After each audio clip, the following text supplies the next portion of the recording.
All right. So the last thing I want to talk about is this story that has been breaking for a while now in regards to Andrea Riseborough's Oscar nomination. I may have said her last name wrong, but basically she got nominated for Best Actress for this movie called To Leslie, a movie Mhm. that made $27,000 at the box office.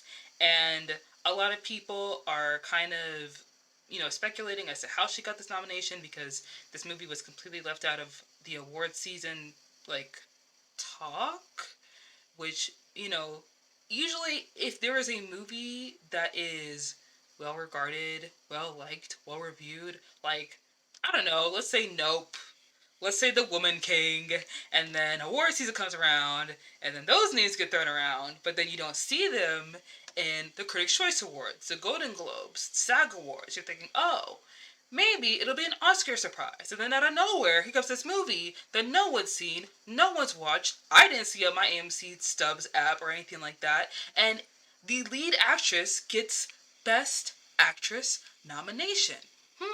How does that happen, you might ask? Well, turns out that there were some behind the scenes campaigning, but not in the traditional way that you do it for the Oscars. Because I believe it was Denzel Washington, he actually, like, kind of said this when he won his Oscar a few years back.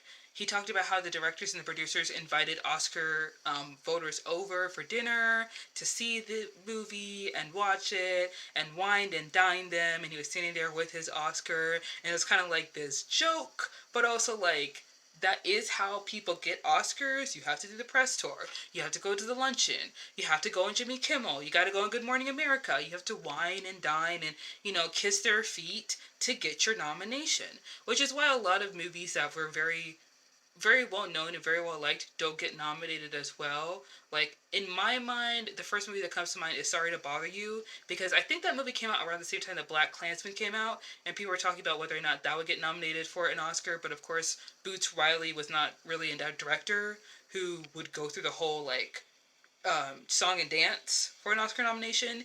I believe that he did get nominated for an Independent Spirit Award, perhaps, but I'm not sure if he won that. I had to do some research on that. But of course, there is a process to getting an Oscar nomination. And if you were in a movie that barely even made $100,000 in the box office, and you get the lead actress gets an Oscar nomination, like, how does that happen? Because Brian Tyree Henry got a nomination for Best Supporting Actor, but he was in Castaway. That's on Apple TV. That's on a major streaming platform. And even though a lot of people did not talk about Causeway, I think it's on that Castaway. The movie's called Causeway. Causeway. Yeah. Even though a lot of people didn't talk about that movie, even Jennifer Lawrence was doing promotion for that film as well. And Apple TV is very well regarded as a streaming platform because Coda won Best Picture last year, and that's on the streaming platform. So, like, girl, I can't even watch this movie on streaming anyways. So how are you getting an Oscar? Right. No, and from what I understand, like I don't know all the details, but I guess she was campaigning to a bunch of people in the That she industry, knew. like you said, like it was behind the scenes, so no one really knew about it. But I guess she was campaigning to them like behind the scenes, I guess. So. And the thing is that she is a very talented actress. Like, when I actually looked her up, I do recognize her in some other things that she's been in. And I believe that some of the people that were kind of like in her circle that helped her campaign were let me remember this man was so what's her name? She was in Star Wars. She was in Big Little Lies. Crap. Crap. What's her name? Never mind. We'll Which skip. Star Wars lady? Okay. She was in the second Star Wars movie. Not the second one, but like the eighth one. The Gwendolyn Christie? No, not Gwendolyn Christie. She was in Big Little Lies. Have you ever seen Big Little Lies? I don't know what that Oh is. my god! You don't know Big Was Little she wait, Lies? was she Asian? Oh no, she's a white woman. Hold Carrie on. Fisher? Carrie Fisher was not in Big Little Lies. Laura Oh, I don't Dern. know. Oh, Laura there you go. Dern. Okay. She, like, there are people like Laura Dern that helped her campaign, Gwyneth Paltrow, Right. So the she's kind of like throwing herself at these big shot like people, right? Like, these people are essentially like kind of her friends in the oh, industry, okay, are okay, people that she knows, and okay. also apparently like there were a couple people from the cast of Psych, and Hmm. also one of the actors from Criminal Minds tweeted about Hmm. her, and I remember looking through the tweets, and their tweets are all copy and paste, like they're the same tweets, being like, "Please consider Andrea for two Leslie Academy voters." Like they literally tweeted this out, and the director's wife, who has been in Hollywood for about 20 years, also kind of talked around to some of her friends to get her the nomination as well. And you Wow. know, no one is debating whether or not she deserves the nomination. Yeah, How? I heard she was really good in it. Yeah, Like, I heard she's amazing, but at the same time, like, it sounds like she went about this in like a totally different manner, almost like not shady, but almost doesn't seem ethical, right? Like, yeah. It's kind of like if you have these many questions are being brought up around your nomination, then like, girl, what do you want me to say? Because like, yes, a lot of people are saying that her performance is praised by critics and it's the best pick of her career. Good for her. But the thing is, barely anybody saw this movie. yeah. And of course, this also brings up the conversation of like, a lot of times independent films they come out and they're released in theaters and they don't get enough of a wide they don't get a wide enough release, or they don't get enough promotion or advertisement for the studios that are releasing them. Like Hmm. one movie that comes to my mind is Widows, because Hmm. Sony, I don't know what it is. They are terrible at promoting their movies. How is it that you have a movie with Colin Farrell, Viola Davis, Cynthia Erivo, to name a few, also Liam Neeson, in your movie, and yet, like, it didn't get enough promotion. There weren't enough ads for the movie. Like, I would have saw the movie. And I know a lot of people that also went and saw the movie, but I know not enough people went to see the movie. But also, this movie was directed by Steve McQueen, who's a phenomenal Yeah. actor, who's a phenomenal director, and at least If you enjoy watching these highlights, subscribe to the channel and turn on post notifications so you know when a new video is uploaded.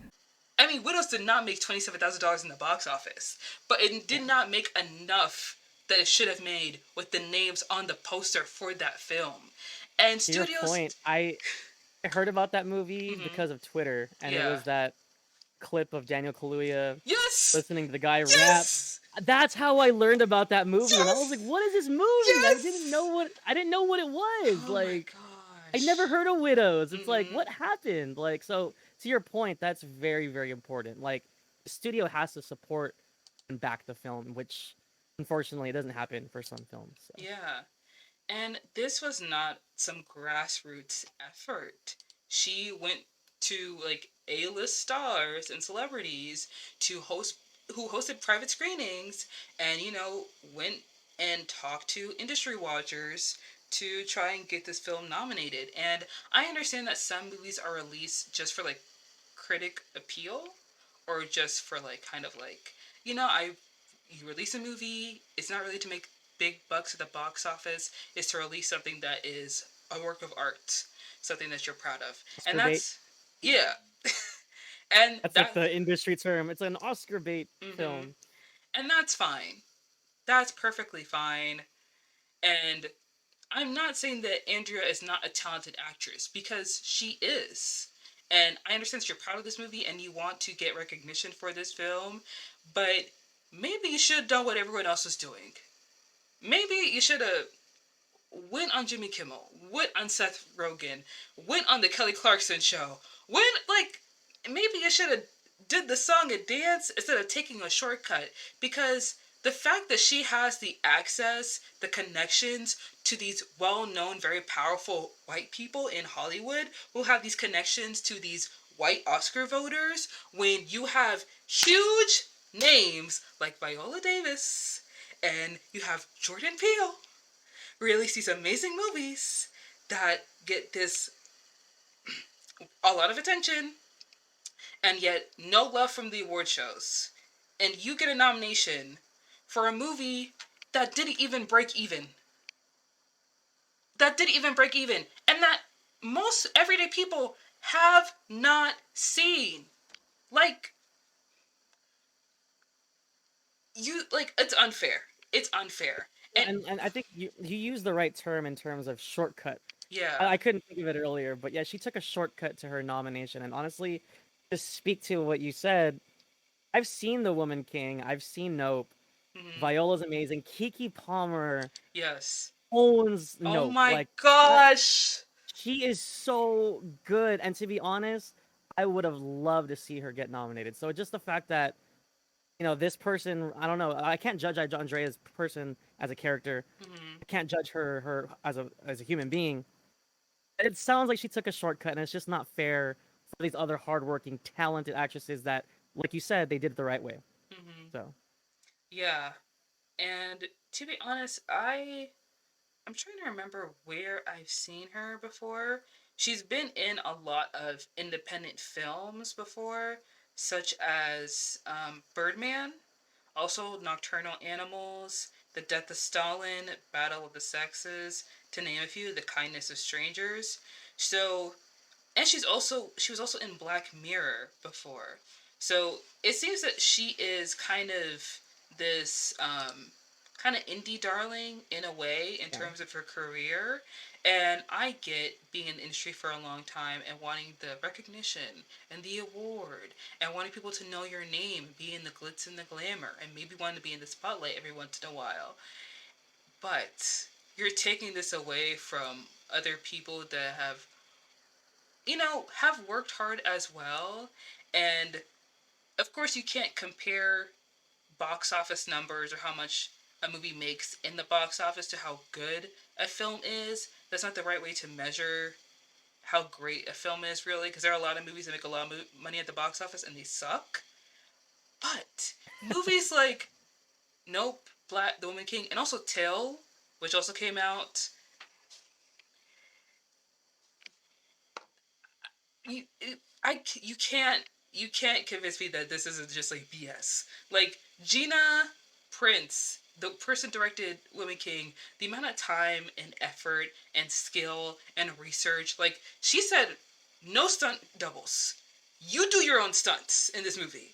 Like they went in on this film. The way that Daniel Kaluuya and Jordan Peele came together again to make another masterpiece, like the fact that Till, which was a movie that I previously on my podcast said I would not watch because I do not like biopics. However, I appreciate that the film focuses on the mother story and how she felt dealing with that, which is a great reflection of how a lot of parents feel with their young kids and the troubles that they may face living in a society that automatically looks at them as threats. To have these films out in theaters and to be seen by open audiences is amazing. And two, Leslie deserved a wide release as well. It deserved to be seen by many audiences, or at least to be released on streaming services, which a lot of indie movies do not get the chance to do because distribution is like I don't understand it in Hollywood, and it kind of sucks, especially for independent films. Like, of course, more people should have seen this movie, and I feel like if more people got the chance to see the movie,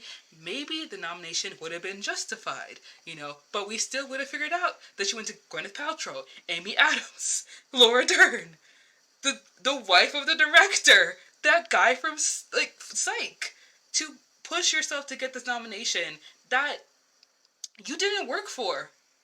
You didn't campaign for. Like, if she wins that Oscar over Michelle Yeoh, babe, yeah, she's gonna have to answer this for the rest of her career too. Like, this is going yeah, to follow her. She's never gonna live this down. People are gonna ask her this in every interview. They're gonna bring up her every press junket. The next movie you do, if you get another nomination, people are gonna accuse you of taking another shortcut. You've yeah, basically gone through a way to get this award and denied any integrity to your name. yeah. And to be fair, there's no way Kate or Michelle Yeoh doesn't win this. I mean, Kate Blanchett. Yes. There's no way because Kate Yeah. Blanchett, she's most likely gonna win. I'm rooting for Michelle Yeoh.